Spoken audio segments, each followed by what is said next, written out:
These latest headlines from ABC15 are sponsored by Lerner and Rowe Injury Attorneys. One call, that's all. I'm Faye Fredericks with your top stories from ABC15 Arizona.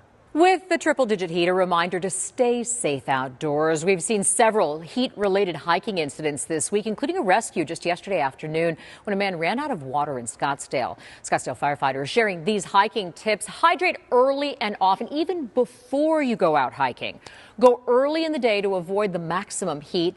Know your limits and dress appropriately. Also, avoid hiking alone. Also, make sure you have a fully charged phone in case of emergency. You can always plan ahead with the ABC15 app. It puts the most accurate forecast right at your fingertips with the hour-by-hour forecast to help you avoid the hottest parts of the day. With record highs this week, heat relief is growing more important by the day. Now local groups like Keys for Change are stepping in, but they're asking for your help. The group runs the Human Services downtown campus, connecting people who are homeless with vital health and support services. With the sizzling summer heat ahead, they've run into a massive and unexpected bill. They need to fix their cooling system.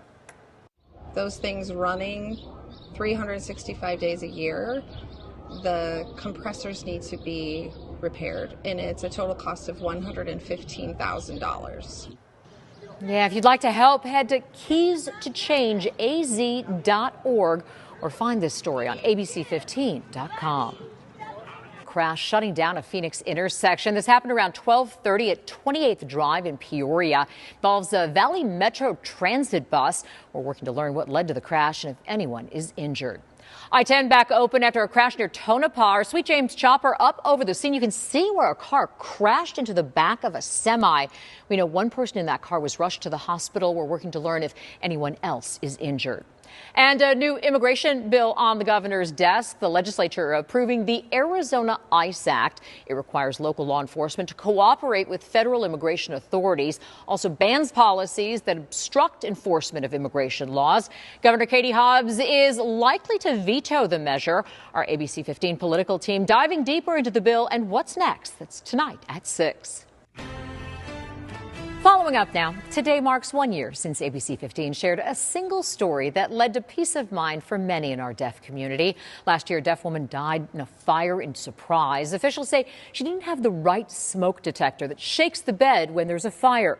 Red Cross reached out to us saying they have those specialized alarms. Then the Arizona Burn Foundation got involved by helping install the alarms across the state for free.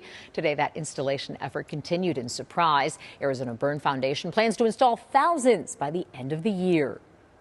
We see the smiles, we see a relief. When we talk to families post putting it in and they say, oh, I didn't even think about it, now that it's here, I feel like now I can get a good night's sleep. If your family needs a specialized alarm anywhere in Arizona, go to azburn.org.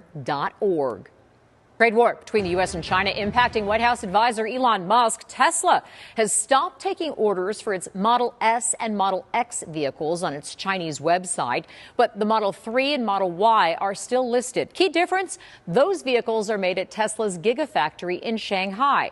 This comes after U.S. tariffs on all Chinese goods have climbed to 145%.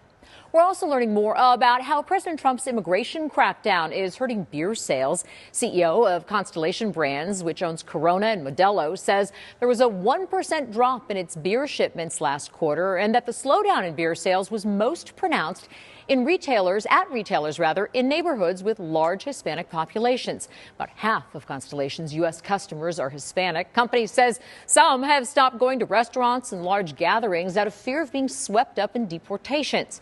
Other companies, including Burlington, Foot Locker, Colgate-Palmolive, and Monster, have also recently noted sluggish sales among Hispanic consumers in recent weeks.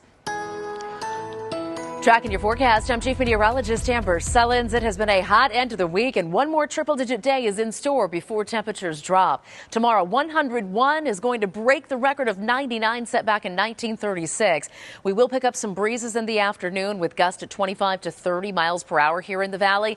And red flag warnings are in place just east of Phoenix. And for all the areas on the map you see here shaded in pink, from 11 a.m. until 8 p.m. on Saturday and Sunday, as those winds pick up and humidity humidity drops less than 10% here, so fire danger is going to be high across this part of our state. High pressure heading east, that's going to take the edge off the heat. Low pressure offshore will help drop temperatures as we head into next week, but it's still going to stay well above the average, which would be mid-80s for this time of the year. Instead, after tomorrow, we're tracking mid-90s for the remainder of your 7-day forecast and overnight lows in the upper 60s to low 70s.